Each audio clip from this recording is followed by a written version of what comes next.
What a miserable day. Oh well. Let's just get brewing. Okay,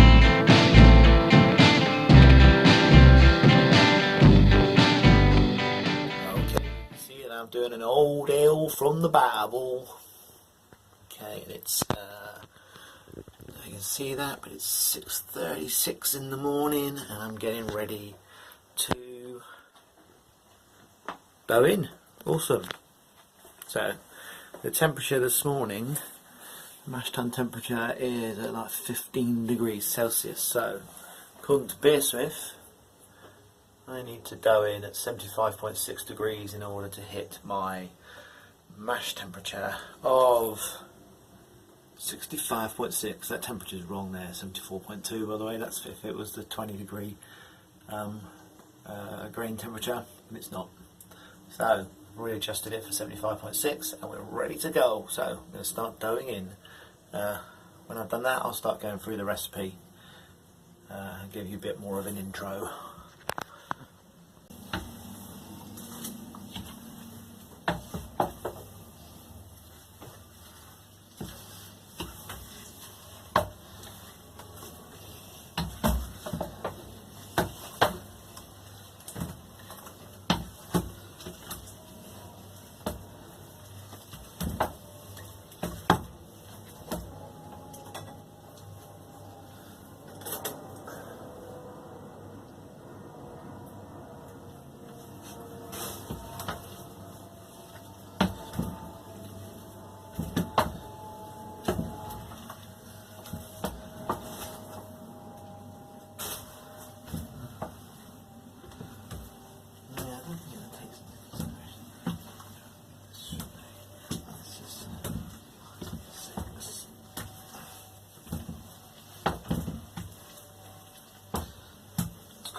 As you can see, we have a mash 65 degrees, bang on. Okay, so the temperature adjustment looks like it worked really well. Okay, so I'm going to leave that for 75 minutes.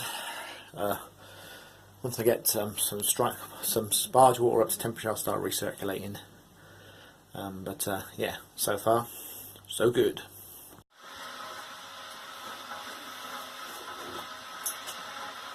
Morning all, well, at least this morning for me, bloody early in the morning, so it's a brew day, this is a cup of tea.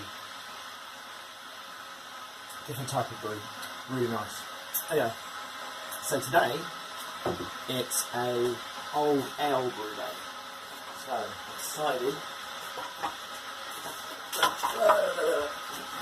I decided Christmas is coming, you know, so wanted to get something in the keg that we can enjoy at Christmas.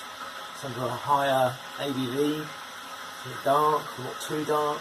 You know, I think it'd be quite nice. I've never done an old ale. Wanted to take something out of the Bible because it's a good book with loads of good recipes in it. So go like this, old ale from the Bible. So it's literally, exactly the same as the old ale from the Bible recipe, except for one addition. So what I've got in here is, obviously I've transferred it from the Bible into Beersmith. Always comes out slightly different. The ABV was down, so I've adjusted the grain bill just slightly to make allowances for Beersmith so that I come up with the same ABV. And I've changed the hops because I've got loads of Northern Brewer from my most recent crop, so I've had to adjust the quantities in order to get the IBUs correct as well. So what I've got is 5 kilos of Maris Otter, 2 kilos of Munich malt, 300 grams of crystal malt, 120, 250 grams of Caro Pills dextrin malt, 100 grams of chocolate malt. At the end of the boil, we're going to be adding in 650 grams of corn sugar to bring the ABV up. And then apart from that, we've got 2 hop additions, one at 60 minutes, which is the Northern Brewer 50 grams, which will give me 35.9 IBUs, and then at 10 minutes left, we're going to do another 50 grams of Northern Brewer, give me 11 IBUs. And that's it, really, really simple recipe. looking forward to what this is going to come out like. I've got to give it a really, really long conditioning time of 11 weeks. It'll take me up to Christmas. Just bang on timing. And I'm going to chuck this one through the nitro setup, so we get a really nice creamy beer. So anyway, let's carry on with the brew day and see how this goes, yeah? Okay, so you can see that steamer. Anyway, can't really see it very well because it's really steamy in there, but just started the recirculation. So currently we're at 65 degrees. I'm going to keep it like that for half an hour, and then I'm going to step it up at the last 15 minutes to bring the temperature up more to sort of 69 degrees before we do run off. So yeah, another 45 minutes like this. As you can see, nice lovely brown colour as you can see through the tubes. Oh, excuse me. That's looking good. Whoa, don't want to see in there, but they probably need to turn the flow down a little bit because it's spraying everywhere. Anyway, so let's turn the flow down before it leaks out the sides. Okay, the flow down. All I've done is I've adjusted the output on the Hermes coil so that it lets it come out slower. So as you can see now, we've got much better flow. But yeah, look at this lovely brown colour that we're getting out of this. It's really like amazing.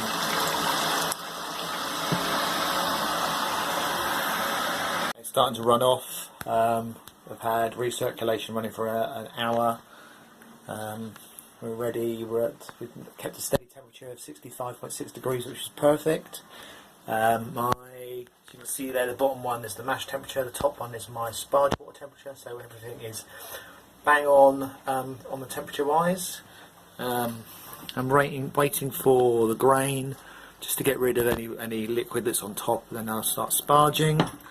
As you can see here, the colour of this is just looking spot on, this beautiful reddish tinged brown. It's looking lovely and clear. Yeah, looking like it's going very well so far. We will see what happens as we progress. My God, it's all happening so quickly. Okay, so runoff is finished. We have a quantity here of about 31 litres. Look at that beautiful colour. Really, really nice dark. I mean, it looks really dark now, but it's actually quite a reddish brown. But yeah, so you know, I've got to wait for this to come up to boiling temperature. I'm going to take a pre-boil gravity reading in a second and start weighing out the hops ready to go in at the 60-minute mark. But yeah, looking really nice. Let's just hope this pre-boil gravity is on the mark, and then it looks like it could be going well. Okie dokie. So, just taken a pre-boil gravity reading. Now, as you can see here, we have an estimated pre-boil gravity of 1.069.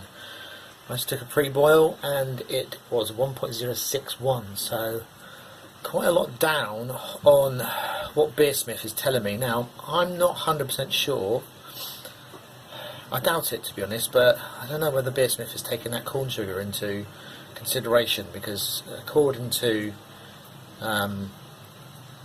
Beersmith, it doesn't really specify when that corn sugar goes into the boil, whether it's at the beginning, whether it's at the end. Now, I'm more inclined to go with the recipe that's in the Bible, where it recommends adding it to the last 5 minutes of the boil, so I'm probably going to do that. But we have here a pre-boil gravity of 1.069 and we have a post-boil gravity of 1.079. You know, about 10 points increase in a boil is probably what's expected, so I've got a feeling that Beersmith is including the corn sugar as a fermentable before the boil starts. I don't know. We'll find out at the end. Yeah, let's find out at the end. Let's wait and see what happens at the end of the boil. When I add the sugar, we'll take a gravity reading there, see how close we are to 1.079, and we'll be happy, hopefully. But But at the moment it's got 18 points to increase in order to get to the post-boil gravity reading that I want in order to get the ABV that I want, which is 8.7%. Anyway, we'll see what happens at the end of the boil, and we'll pass judgment then. But for now, I'm still waiting for the boil to come up to temperature and for the hop break to kick in before I stick in the first hop addition. Oh yeah, we're getting close, we're getting close. I love, look at that lovely frothy head on top. Okay, hop break's going to kick in very soon, I think, so not long, it's going to be the 60-minute hop addition. Okay, so here we are, hop break is now kicking in. So it's time for the 60-minute hop additions. So in the original recipe in the Bible it asks for Goldings. As it's September, 2 weeks ago I cropped my, or harvested is the right term I think, harvested my hop plants from my garden. Look at that kicking off now, it's going mental, isn't it?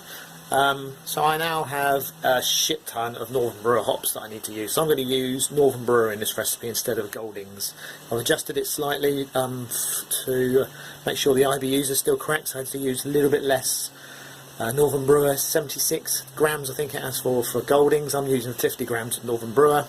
So I'm going to chuck that in, and hopefully we don't have a boil over. So let's see what happens here.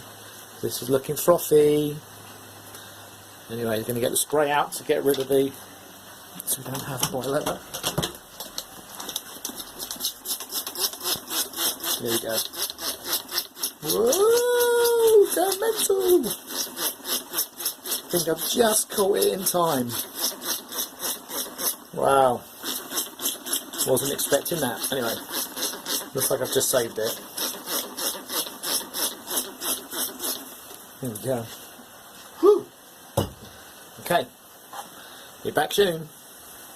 So, I had to do a little bit of work there, so about another 5 minutes of spraying water over the top of the boil. But as you can see, this is one really vigorous boil I've got going on here, which is great. You know, it's cool. It's always good to have a vigorous boil. So, I'm going to let this boil for another 45 minutes before I need to add some Protofloc. So, be back soon. Okay, so, as you can see, levels have gone down quite a bit, by about 4 litres by the looks of it. We're now at the point of the last 15 minutes of the boil. Time to add a Protofloc tablet. Woo! I've just weighed out my last hop additions, which I'll add in 5 minutes. I've got my yeast. Let's go over here, we can have a look actually. Woo! Okay, so we've got my last hop additions there ready. As you can see, the lovely green, fresh Northern Brewer, which were only picked 3 weeks ago, sorry. So it's really fresh. I've got my yeast rehydrated. It's Cross My Loof real ale yeast. I'm using 2 packs. It recommends on the packaging max ABV 5.5%. You know, this is going to be like an 8.7% beer, so I've used 2 packs to make sure that I've got enough yeast in there. So I'm going to let that sit. Pretty much everything else is ready. Just waiting for the last, to chuck all the last little bits in. Need to weigh out my sugar, so once I've done the, added the hop additions, I'm going to weigh out my 650 grams of dextrose or corn sugar, basically granulated sugar, to chuck in at the end, or the last 5 minutes. Last hop additions, 10 minutes left in the boil, 50 grams of Northern Brewer. Push that in, get that nicely hydrated, those dried hops. Cool. 5 more minutes and I'll be sticking in the sugar, and then it'll be getting ready for flame out. Okay, 650 grams of dextrose, corn sugar, whatever you want to call it, granulated sugar we call it in the UK. It's all the same thing. Okay, so that's going in. I'm going to pour this in slowly. So I don't want it to stick to the bottom and burn. I want it to go in nice and gently. See, it's bringing the temperature down a little bit.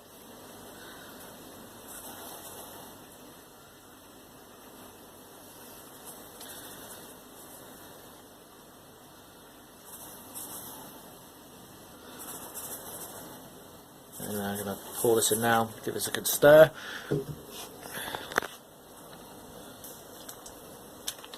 Make sure there's nothing on the bottom. Doesn't feel like it feels good. Okay, cool. So it's brought the temperature down a little bit, so I'm going to give it another 5 minutes just to make sure I get that full hour in.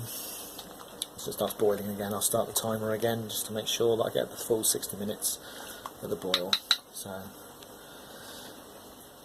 it looks like it shouldn't take long. Cool.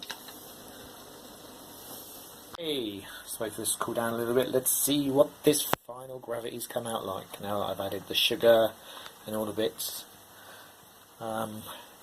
Yeah. Don't know if you can see that, it's a bit blurry, a bit steamy. Can't focus, maybe I need to... Oh, it's steaming up, that's why. Everything's steaming up. Here we go, right. Here we go, lovely, cool. So there you go, can you see, look at that gravity. So we were aiming for a final gravity, no sorry, an OG, so of 1.079. We've hit 1.086! Oh my god! What a beautiful surprise. I was expecting it to be low considering that the pre-boil was 1.060, so what a jump up. So that's the 650 grams of sugar. Must have been taken into consideration before the boil. I'm going to go because it's actually getting very warm in here. It's chucking it down with rain outside, so the windows are open to a minimum. As you can see, the refractometer is steaming up. So, really pleased with those numbers.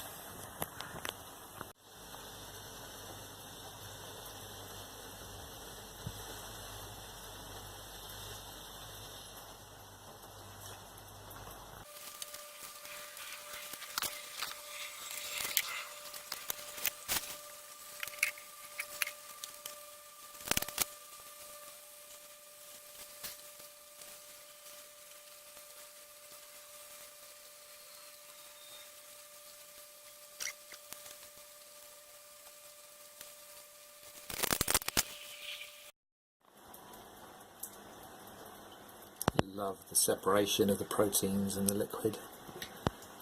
Really nice there, that.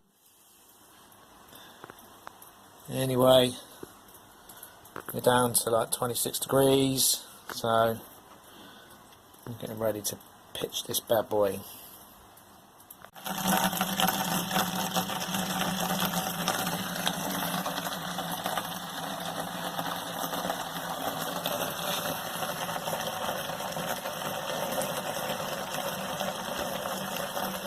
Here we go, so just 22.5 litres, and I think I can pretty much say that that's well aerated. So I've got here my rehydrated yeast, 2 packs across my leaf real ale yeast.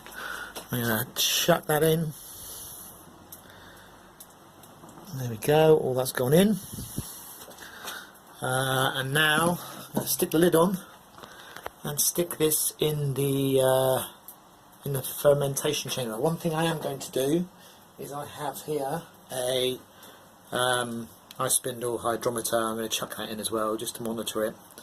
I've used this before on beers that I've heavily dry hopped, and it kind of messes up all the readings. This one's obviously not getting dry hopped, so give it a go and see what it's like. Anyway, I'll chuck it in a sec. Just need to sterilise it, make sure it's all clean.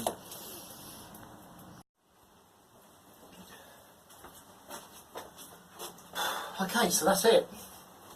Another brew day done and dusted. The old ale is now stuck in the fermentation chamber, which is right behind you. Leaving that, I've set that at 21.5 degrees. I want to do it slightly higher than I would normally do because it's an English ale style. So I want to get some nice kind of estery kind of flavours in there. So yeah, I'm going to leave this one to ferment probably for 2 or 3 weeks. After 3 weeks I'm going to stick it into a secondary fermentation vessel and leave that for about 9-10 weeks, just sat, conditioning, I don't know, I'm not sure what temperature I want to try and set that, whether I want to put that at a cold temperature or at like sort of like 16, 17 degrees, something like that. I'll decide when the time comes.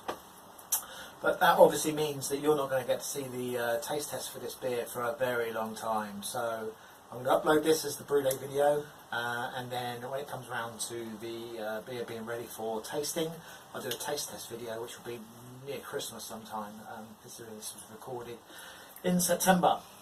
So yeah, hope you enjoyed the brew day, and we'll get to see what happens with this beer sometime in the future. Not even the near future, quite a while away. But anyway, I'm sure it'll be worth it. Anyway, happy homebrew, guys.